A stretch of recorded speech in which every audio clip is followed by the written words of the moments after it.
Welcome back to another episode of Don't Waste the Chaos, the podcast where we pull back the curtain on business, leadership, and the beautiful mess of becoming who we are made to be. I'm your host, Kerri Roberts, and today's conversation is one that I've been looking to for quite a while.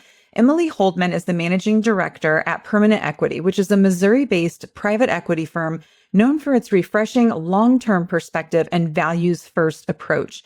Emily leads with equal parts conviction and care, overseeing investments and walking alongside the companies they serve long after the deal is done.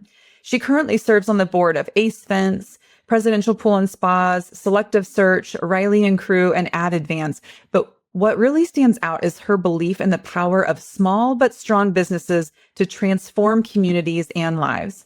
In this episode, we'll talk about what it means to lead through complexity with clarity, how she navigates high-stakes seasons with people-first wisdom, and what it really looks like to do no harm in business and beyond. We also dig into rhythms that keep her grounded, what she's had to unlearn as she's grown in her leadership, and how chaos has shown up as unexpected clarity. So let's get into it. Emily, welcome to the show. Thanks. So good to see you. Yes, good to see you too. Emily and I have a long past. I was trying to think the other day of how long we've known each other. I think it's been like 15 years, actually. It's been a long time. Yeah. Yeah. Your son was a little kid at the time. Yes. little kid. Yes, and now he's a giant man-child teenager. But yeah, I was trying to think, I know we kind of co-founded that board together, or that organization, Women in Technology, but I think we had met a little bit before that too. Yep, just around town. Yes. That's right. Yeah. So let's go ahead and jump right in and give the folks what they're looking for today. So I mentioned that you're a managing director. How would you say, between big decisions and guiding people through complexity, how would you describe your leadership style on your best days? So I think it's kind of how you enter the room in a lot of ways. It's how, I don't get an opportunity to sit side by side with everybody every day. And so the time being finite, I want to come as prepared as I possibly can, but keep the formality to a minimum. So it is very much about sitting down and, asking all the normal questions about how life is going, depending on the person. That can be super professionally oriented, or it can be super personal, but it is setting the stage for, I want to know how they're doing as individuals, but we're also going to be super efficient with our time. And we both know why we're there, what we're trying to accomplish. And it is very much about respecting them and respecting their time. I don't need them to, make more time for me just to performatively explain what's going on. We want to make sure that they can stay focused on supporting the other people that they need to work with. So in that way, I just try to say, how are you? How are we doing? And then whatever we're trying to accomplish, stay very focused on, if you positive versus normative analysis plays a big role for me. So it's this is what it is, right? The positive analysis is this is where we are. And then normative would be what can be. And so a lot of times people come in and they're like, I've got a problem and we're trying to solve for something with that problem. And it's about mapping all of the optionality that we have and then making sure that they don't walk away less confused when we entered the room, right? And so sometimes that takes a while, and sometimes that's a 5-minute call that may have been scheduled for 30 minutes. And if we can accomplish it in 5 minutes, there's no reason why we need to keep chatting, right? Because I know that they're super busy and they've got a ton going on. And so we just kind of do what needs to be done in that regard. So I would say that's kind of how I try to approach everything. Is I will do all of my own preparation work, and people send me lots of stuff so I can review it in advance. And that's always my preference. And then once we're in the room, we're just going to figure it out and then go and execute. And that tends to work pretty well. But I think it comes back to I'm not there. We are there to work. So we're going to get the work done, but we can also enjoy each other's company and hopefully get to know each other better over time. And I think what they appreciate most is that we're there to talk about the sticky stuff and actually get through it, and not just put it under the rug or, sort of talk through it, but not fall for anything. Yeah, that's so funny that that's what you chose to say, because that has been my exact interaction with you for years. And even there's times where I'm like, oh man, just when we started the episode today, before we started, I was like, I want to spend more time with you today, but we're busy and we're not going to. Maybe we'll run into each other in Chicago, passing in the airport again. We've done that. Yeah, I mean, I guess the thing is like I don't think I'm particularly great at like small talk for small talk's sake, right? But like I enjoy getting to know the people that I work with regularly, and I enjoy getting to know what people are pumped about and like what they're nerding out on personally. Like I love having those discussions, right? And I feel like it helps to inform if we're talking about some major strategic decision for the company, why that's exciting to them, right? And so you want to get to know people for that reason and also just build like a really strong relationship. But, when we get into talking about stuff that's actually happening, I don't like to talk around it. I just want to talk about it. And I think, just recognizing everybody is an adult and we can do that for me has worked out really well. Yeah. We could literally stop the episode right there. If everyone could just like say what they need to say, that would change the decision. Well, I mean, there are lots of nuances to why that doesn't necessarily happen. But I do think that people make up a lot of stories about why someone's not going to receive something well. And my experience has been if you're not trying to attack them or catch them off guard or push them into a corner and you're really there because you want to understand and you want to improve upon something, then you'll be fine, right? Like it'll be fun. And they may have a negative initial reaction and then you're like working through that, but it's not a problem. It's just that you got to work through it. And my experience has been most people really respond well to not talking around it and instead just like addressing stuff head on. Yeah, I love that. So I know at Permanent Equity, I've read that you all take this long-term view on pretty much everything. How has that shaped the way you make decisions or the way you measure success, both personally and professionally? So the first thing I'd start with is when you are investing for the long term, you do have to think about Buffett has like the 20-hole punch card, but like the broader sense of there are only so many things you can take on and you only have so much mind share that you can devote to things. So you kind of want to choose things wisely to work on, right? And you have to make sure that everything can look like an opportunity, but you really only want to pursue things where there's a good match. And so I spend a lot of time thinking about why are we a match or why are we not a match when it comes to new investment opportunities. And when they don't work out, it's not the same as like an engagement breaking up, right? There can be very valid reasons why, there's another party that's super well suited to work with that company. And we just want to be supportive of people finding the right match for them when it comes to finding partnerships, looking for, investors to come alongside them. And so that was a big lesson for me throughout the early part of my career, because it used to be that, when you're out looking for deals, every deal was like the end all be all. And these days, I think more about how much can we take on and is this the right match for us and what makes it the right match and what kind of impact are we going to be able to have? The other big thing about the structure that we have is we don't have any forced actions, right? So most private equity firms are structured for 10 years or less, which means that they have a lot of things that they need to get accomplished over quite a short period of time in the grand scheme of things, right? So they have to invest the capital, do something to grow it, to hopefully sell it for more under a decade. And that's a lot of work to do. By comparison, we have 30 years. So when we get into something, we can sort of pressure test what should we be doing, at what cadence should we be making improvements to the organization to the extent that we should.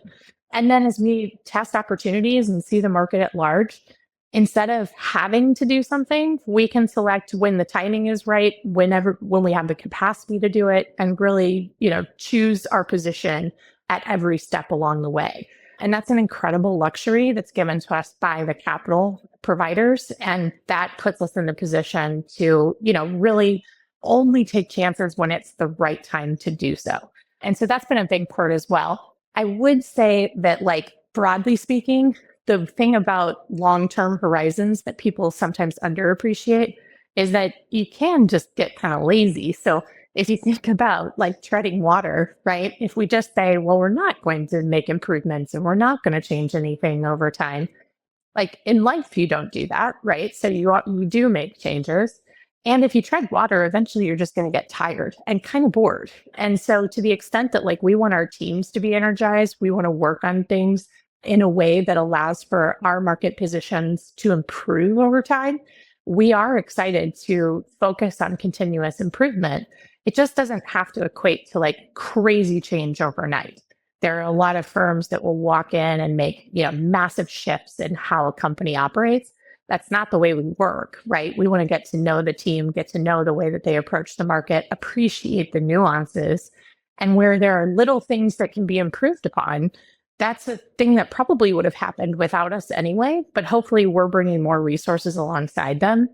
And that's the piece that for us, we kind of stay focused on is we want to make continuous improvement. So every year we are keeping a scorecard of like, what got accomplished this year? What did we do that was different than the previous year?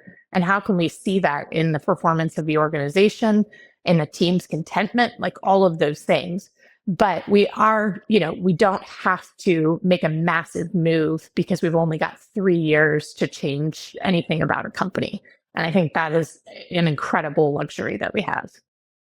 Yeah, I've definitely seen that. I've been in a couple of different M&A firms on the insurance side, and the pressure, which causes a trickle-down effect on everyone's actions, just has a much different outcome than what you're talking about, for sure. Yes. Yeah. Strategic planning looks like many things, but in a lot of cases, it looks like a lot of people patting each other on the back about grand plans.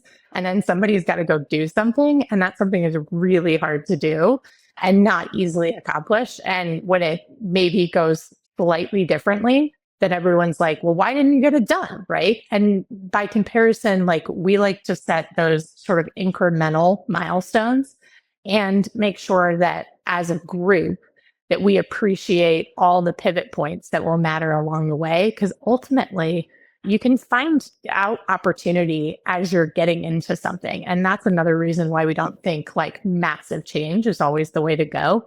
Because sometimes you don't even know what the best version of the outcome is until you start working on it. And so for those reasons, like we want to pace it as it should be paced. And we don't want to force things through an organization at any point. Yeah, I love that. That kind of leads into, I've seen that one of your all's firm's foundations is do no harm. What does that mean to you in your organization as far as being a leader of people and then with these firms? Yeah, I think so do no harm dates back for us. The original idea behind it was the nil nocere philosophy in medicine, right? So it is don't walk into something and just start making cuts to figure out what's going on. You need to walk in and you need to appreciate and do some learning and hear the patient out and figure out where we go from there, right?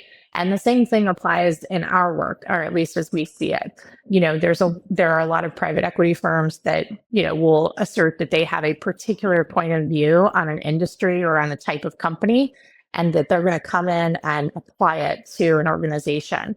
We take almost the opposite approach. We want to appreciate what's special about that organization, why it was able to do what it has done and what its current record shows it can do. And then we want to build upon that. And so there's a lot of nuances in execution of how that all works. But ultimately, it is about making sure that when we start to talk about where we are and where we want to go, that we are walking through all the steps to make sure that people have the optionality to opt in, meaning that we are saying this is what we're thinking and we're asking for contribution to that. People have authorship in it. They're able to contribute in meaningful ways and have the optionality to say, you know what, actually, I don't agree. And I don't think this is going to be the right place for me. But that being, something that they're identifying and understanding that the broader group is in favor of something that they may not personally want to do, as opposed to saying, actually, your job is cut and we don't need you. Because people can pivot the way that they contribute to an organization as well. And that's a really interesting topic to uncover as you get to know teams and sort of how they've historically worked and what what the optimal version may look like in the future. There's weird, almost magic that happens when people are like, wait, I could do this differently and then I could contribute in that way. And a lot of times they see real excitement in that. But depending on how you communicate it early on, everyone can be scared to death. And you can have a lot of people that start, infighting or trying to position themselves for things that ultimately are not fruitful for anyone. And that's what we're trying to avoid, is making sure that we can get the best version of the outcome with the minimal amount of, sort of baggage along the way, and hopefully retaining all of the talent and institutional knowledge as we go forward. Gosh, that's making me think of, I've got a private client. I usually work with businesses primarily, but I do a little bit of executive coaching if somebody reaches out and asks. And I've got someone who, they were a big organization, then they got bought, and then that company got bought, and now all of those companies got bought again. And, that person's made it through all of those rounds and it's felt really positive. And this last round, the individual seeing a whole lot of posturing and like protective, literally, if I was going to describe it, it's like the Hunger Games in their organization right now. And it's wild.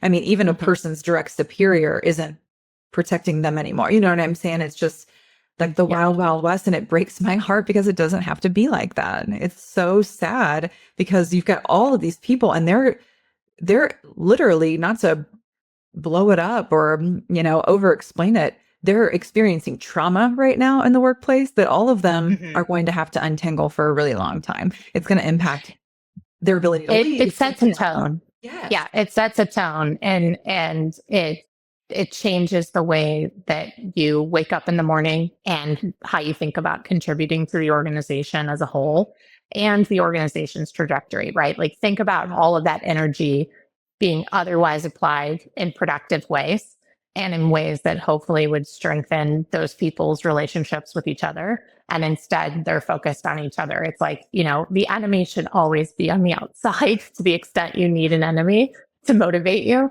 It should never be inside your own organization. And I think a lot of people get lost in that. But we focus on best and highest use. And so, like, I had conversations with people before who that with the title, right, of chief executive officer, and have the conversation of like, that's not what makes them happy. They actually just want to focus on product, or they just want to focus on customer relationships. And so, you're having the conversation with them on like, can you do best and highest use of you? And can we get somebody who enjoys some of the more, administrative and people oriented stuff that is involved with being a CEO that you don't want to do? And sometimes it takes a while for people, again, to sort of like digest and receive that feedback well. But like, in the end, a lot of people are actually relieved at that. And that's the kind of like repositioning of roles that we want to have. Not that we try and move every CEO out of their position, but to the extent that like it serving as an example of people should just do like what they are best gifted to do within the organization. And the organization has to be functional. And if instead you're creating competitive environments internally, there's a difference between like people holding each other accountable to a high standard. Like, I'm definitely the kind of person who wants A players. And when there's a B player in the mix, like, okay, you got to set the standard. The standard is it looks like X and you're at Y. And so like, how can we get you to X? Right. And that's the focus. It's not but it's not competitive. It's not this person looks like this and you look like this, so you're losing. It is, this is the standard. So let's figure out how to get you to the standard and what tools or resources you need to get there. And I think typically people rise to the occasion when it looks like that. When it looks like competitiveness, your word is correct. It's like traumatizing. People end up in places that they have a really hard time building healthy relationships at work. And I have enough exposure to like young people that entering the workforce that will say that it's absolutely awful for them because they don't understand sort of the broader values of an organization compared to their interactions, right? And so it has cascading effects for the culture. Very well said, and also kind of a little heartbreaking at times to watch. So we're talking about some mess inside of it, and you walk often, it sounds like, with founders and with teams through messy transitions. Other than what we're talking about, are there other things that you intentionally put in place to make people feel safe when things are uncertain? So I think the phrasing of the question is interesting, because I actually would say that I don't strive to make people feel safe. I strive to make people feel like they have authorship in what's going to happen and that they have autonomy in the decisions that they make and how they contribute to the way things are going to unfold. And obviously that depends on their role in the organization, but to the extent that like they're not children, we don't have to protect them. The organization is going to do things going forward. We want them to feel like they can speak their mind, that they can look for new alternatives if something about the way that they're working right now isn't working for them, and that they don't have to feel like change is a bad thing, right? Like that they can proactively lean into change. There is a version where you want to make sure that you're not putting too many things into action at once. Like we have a pretty strict rule around how many strategic initiatives a company can try to make progress in 1 year, just to make sure that like you're not trying to do all the things at once, because that can be distracting. And for people who are more averse to change, that can be off-putting in a way that doesn't allow for them to do their job well, right? But the difference to me between like safety and autonomy is if there's change going on in the organization, it doesn't affect the way that you're doing your job, and you have things that you could do to contribute to the outcome. We want you to feel empowered to do that, but we don't want it to feel like actually we're going to make sure it doesn't affect you, right? Like we want it to affect the organization. Otherwise, why are we doing it?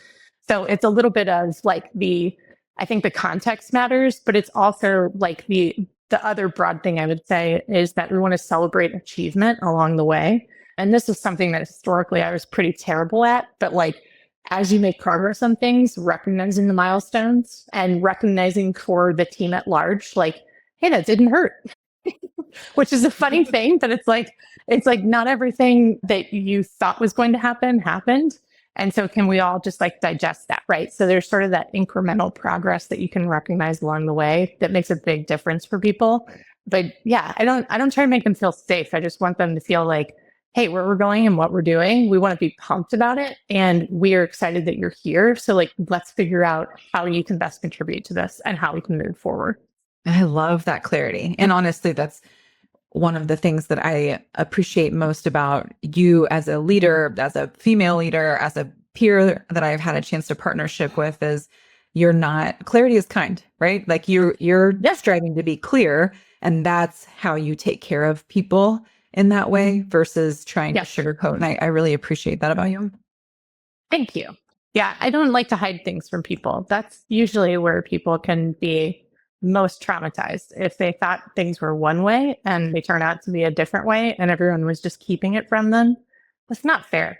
It's not fair. It doesn't give them an ability to participate.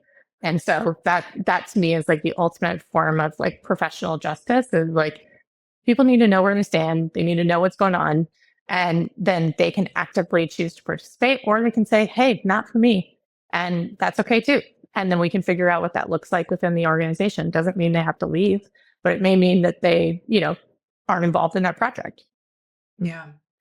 So that's major growth for a lot of people a lot of people can't even get to that. It takes a lot of trust. Yeah. It takes a lot of trust. So let's talk about that a little bit. Like what's something that you personally had to unlearn as you've grown in your leadership over the last couple of decades? I would say that I used to be a pretty focused individual contributor for our organization. And I was very focused on like how I could maximize my time and all the things that I could do. And obviously that doesn't scale very well. But it took a long time to unlearn, and it took a long time to appreciate those stylistic differences of how people get to an end result. And it was one of those things that you also had to trust people along the way to do the work if I wasn't going to do it myself. And we all remember in school when, if you were like me and you were super type A, you're like, well, I'll just do the group project because then I'll know that I can get the grade I'm after and you guys can do stuff. But like, I'm going to ultimately put it together and know that it meets my standards, right? And so it took a long time for me to get to a point where I'm like, okay, I'm going to trust this person to do something that I normally would do on my own.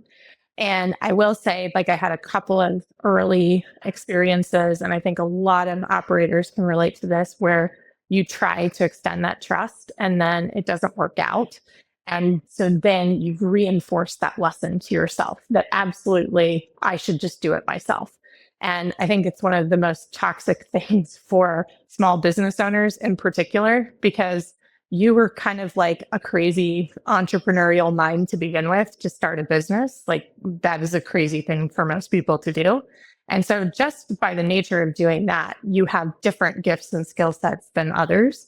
So yeah, we probably are individually gifted to get a lot done, but it doesn't mean that that's the only way to do it. And it doesn't mean that it's the best and highest use of your time. And it doesn't mean that it's going to scale well. So all of those are reasons why you may be good. You may be exceptionally good.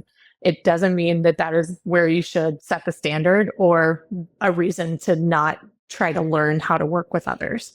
And so for me, it took repeatedly, honestly, being forced into situations where I didn't have that optionality to just do it myself. And finally building up a record of, how do I communicate? How do I set expectations? How do I enter the room and invite other people to join me in a way that they actually want to? and then see sort of like the miracle of how everybody gets to the end result, which over the years has really been fascinating to watch, because the way people go about things in such radically different fashion makes you appreciate like why it's so cool that you build a team with so many different skill sets and personalities and all of those things. And so it's been like a fun thing to mature into, but it's definitely taken me a long time to get to a point where like now I very much want to figure out like, how can I best empower you to go do what you do, right? And not stand in your way and not do it for you, because it's actually incredibly offensive to do it for you. And so those are the things that I focus on today. I love that. Very cool. Can you share a time when your confidence was tested and how you found your footing again? Okay, so this is kind of an interesting story because I'm not sure it quite fits into what you're after, but you can tell me if we need to pivot on it. I would say that like one of the biggest things for me in the last few years has been realizing that I was kind of stuck in a high productivity mode and just like do as much as I could possibly do in a day, and getting back to a place where I recognized that some of the things that I was trying to defend against, I didn't need to actually be worried about anymore. To give a like very clear example, like being financially secure, not wealthy, but like financially secure has been a lifetime concern for me. And there was a period where I was just constantly working towards, okay, someday there's going to be numbers and accounts that are going to mean that I am financially secure individually and as a family. And there's like just this like massive shift one day where there was kind of a two-parter. One person asked me like, what in the world are you like scrambling for? Right? Like, why are you so focused on that kind of activity? Like, you're fine. Fortunately, you're fine. And I was like, what? Like, no, I'm not. Like, I'm still on this journey. Like, how could that possibly be? And then the other was somebody asked me, like, what did you wonder about today? What did you just like have a natural curiosity towards? And I was like, who the heck does that? Like, I have so much work to do. And so between those two things, I got to this point where I was like, oh, I do have things that I'm still working towards that are goals of mine, but I don't need to do so from a position of like being cornered, right? Which was where I had gotten in terms of thinking like, hey, I've got to constantly be working to improve. And there's this thing that I'm trying to achieve that is unattainable in its current state. And it was really the recognition and I think reorientation towards contentment and really focusing on what contentment looks like in like my life and in my work. And then repositioning from there to a place where like I have the capacity to wonder about things and I have the capacity to be curious about other people in ways that, to be honest, like 10 years ago, my my calendar was full, my inbox was full, and I was knocking a lot of things down. But I was doing so partially because I was like scared of where things were going to end up. Right. And I don't think that that was probably the best version of how I could be the most helpful team member or the best version of myself, and certainly not the most content version of myself. That's reminding me of, I was listening to a guy speak one time, and he said, if your schedule is so overwhelmed that you're running in and out of things all the time, and you're so busy that you miss the little old lady in the grocery store parking lot who can't find her car, it's just not it. And it's not it. Yeah, it's not it. It's not what we're trying to do in this life. And it really hit me in the heart. That was years ago, and it took me a long time to get to a place where I did feel like I was underwhelming my schedule. Because at the time my schedule was overwhelmed. But what a beautiful thing to think, or kind of also haunting. Like, I'm missing the opportunity to make eye contact with someone who has a felt need that I could help with. It's pretty simple, but I'm too rushed in and out. And so it's a huge I think lesson. being present is a huge element of it, right? And I do think, like, when you trend towards type A, the productivity of your calendar can become obsessive, and there were like whole books written about productivity on your calendar. And like, structure is good. Don't get me wrong. I believe in structure, but there's also a version where you do need to leave margin, and you need to leave margin so that if you're not feeling well that day, or if you're, sort of lethargic, like, you can go for a walk, or you can like go down a chat GPT rabbit hole and have a little bit of time that you can keep going down the rabbit hole. And, those types of things, like, you just don't always know like how you're going to be most productive. And so finding some margin was a critical component for me. But I think the broader lesson was like, do you appreciate what is already around you? Right? Or is it this constant thing that you're looking for that you haven't yet found, or don't think you've yet found?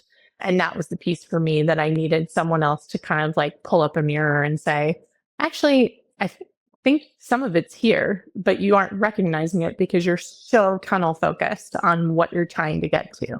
And so now I try to do that as much as I can for other people. But it was a hard lesson to learn, and very humbling, because at the time I would have told you, like, I am working my butt off and that thing is there and I'm going to go get it. But it definitely took good friends helping along the way. Yeah, that's a beautiful lesson. And I'm glad you shared it, because I'm sure it's resonating to some folks, myself included. Well, especially owners. It's one of those things that owners get stuck in for sure. Like, you just, you had something you started off building, and you have the version of it in your head that you're after.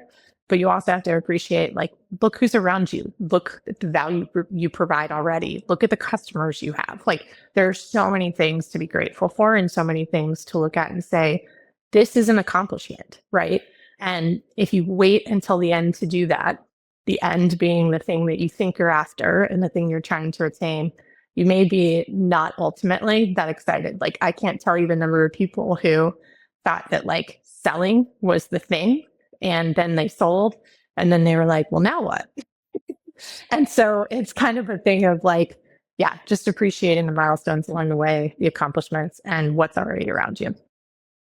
Awesome. What's something that you're really proud of that we couldn't find on your LinkedIn profile or on your resume? Going back to what I said earlier, like, I'm not great at small talk, but what I love is that I have people who have sort of like crossed paths with me professionally throughout my career, who will randomly send me a note through whatever form of communication they still have for me. Might be my phone number, might be a LinkedIn message, might be an email. And they'll be like, hey, can we talk about this? And so we'll get together, and it's typically something that's like pivotal on, like, should they buy a business? Should they go into a business?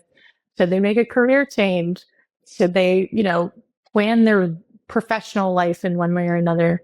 And I feel very honored to be asked those questions. I usually try to qualify the crap out of my answers, but to the extent that, like, I feel like I've set expectations for people that I've worked with, that I want to support them, and that if they need someone to chat through hard stuff with, that I'm there. And so it's been really cool to see sort of the complexities of where people are going and what they're trying to navigate. And I try never to sort of like give an answer, but just to walk through it with them. Yeah. It's a beautiful opportunity for sure. Okay, this show is called Don't Waste the Chaos. What's one piece of chaos in your story that in hindsight you realize turned out to be a gift? Can I say becoming a mom? 100% you can, yeah. So my daughter is an absolute joy, but I did not intend to get pregnant. And when I got pregnant, I was so sure I wasn't pregnant that I took a pregnancy test 5 minutes before a conference call. And there was some just massive learnings from that about my personal confidence level. But to the extent that I had a pretty like sickly pregnancy and I was working really hard and trying to work on deals. And we had a big deal that we were working on that year. And I remember that I was sick a lot while I was pregnant, but I was also traveling a lot. And so without getting too graphic, it just wasn't like a beautiful experience. And it was very humbling as a professional woman to like be sprinting to the bathroom as you get off a plane. And then towards the end of my pregnancy, we were coming close to closing on a deal and something I had been working on for several years. And then it was like, you have a baby now, right? Like you have to go have this baby and you are going to lose all of your nights of sleep. And you're going to have to figure out how to like reorient your schedule and figure stuff out. And so I had this perfect birthing plan, none of which happened. So again, appreciating like things that are beyond your control. And then had my beautiful daughter and was like, yeah, I'm going to keep access to email because like I have to ramp up on this deal alongside having the baby. And that I would not advise to anyone. Looking back, it's absolutely a terrible idea, but I did it. And then came back to work and was like wrestling with the identity of being a mom and being a professional woman and figuring out what that looked like. And to be honest, I think through the first like few years of her life, it was absolutely like a seesaw of going back and forth on like, okay, I'm here and this is what I'm going to spend my time and energy focused on. And then I'm at the office and this is what I'm going to spend my time and energy focused on. And trying to find the balance of those things was like very interesting in our early years. And we were extremely fortunate to have incredible schools that she went to that were really helpful for us during that period, not only in like supporting her, but supporting us in like how to be good parents. And then sort of that next phase when she is aware of like what work is versus what school is versus what being at home with mom and dad is. And then trying to figure out like how it all works together has been just incredibly humbling. She comes into my office and she asks questions and we play a game at home called Interview because she hears me interviewing people all the time for roles. And she's like, well, I want to be prepared to be, a candidate. And so we play a game called Interview. So it's like very funny how it all crosses over as they get older. But it was one of those things that like, I wasn't somebody who said from day one, like, mom is the identity that I'm after, but I'm incredibly grateful to be her mom. And I'm incredibly grateful to do that in tandem with having work that I really enjoy doing and really value. And I love when it crosses over. Like, I love when she's interested in what I'm working on or where I'm going or what I'm talking about when I take a call in the car. And I think demonstrating that to her will have, hopefully more long-term benefits than consequences, but we'll see. We have a lot of similarities in our story as far as having a child. I took 2 pregnancy tests because the first one had to have been a false positive. I didn't know that you get false negatives, you don't get false positives. Yep. So, yes. So, okay, lightning around. Couple quick things to help folks get to know you a little bit better. What's one daily ritual that keeps you grounded? I mostly eat lunch alone. So that is my time where I kind of recenter, catch up on news. And, I don't do it every day, but I would say most days I do that. And then most evenings I read with my daughter before she goes to bed. And so that is an incredibly special time for me that I will not schedule over. And what's a leadership lesson you keep returning to? Probably the idea that not taking risks is pretty risky. So a lot of people, can do really well in the short term by controlling the controllables and not taking any unnecessary risk. But if you do that for too long, if you don't take any calculated risks, like there are long-term ramifications, and it's equivalent to what we talked about earlier, kind of treading water. So you have to develop some resilience around testing things, sometimes them working out and sometimes them not. But in the end, like being willing to take some risks is an important piece of being able to propel things forward. Yeah. What's a book or podcast that has shifted how you think? I've said this one for a couple of years, but probably The Book of Charlie. It's about a man who reached the age of 108 in Kansas City, and it's about his life. And it just really helped me to appreciate why you need very strong relationships and the ability to make relationships as you get older. And he lived just this almost like Forrest Gump like life with all these interactions with major historical events. But at the end of the day, he was just a guy, and he was dating into his hundreds, which I thought was very cute. I'll add it to my list. All right, last one. What's your favorite way to recharge when you're not on? I would say, depending on why I'm not on, it's either running or writing. If I can't figure out what it is I'm trying to say, then I probably need to write it out and edit, bring out the little bit of like journalism side of me. And then if I just have like pent up energy and I can't quite figure out what's going on, then I'm going to go run and see if things just are more clear on the way back. Yeah, good. Okay, awesome. Well, Emily, thank you so much. And we will link your organization and likely your LinkedIn profile in the show notes if anyone would like to reach out to Emily and connect. Emily's the kind of leader who shows us that steady doesn't mean stagnant, and that building something that lasts means leading with both grit and grace. Her perspective on long-term thinking, people-first leadership, and walking through transitions with care is a reminder to all of us that complexity doesn't have to steal our clarity. We know navigating big decisions or unlearning old patterns or leading people through change is hard, but the work is worth it. So don't waste the chaos, embrace it. Until next time.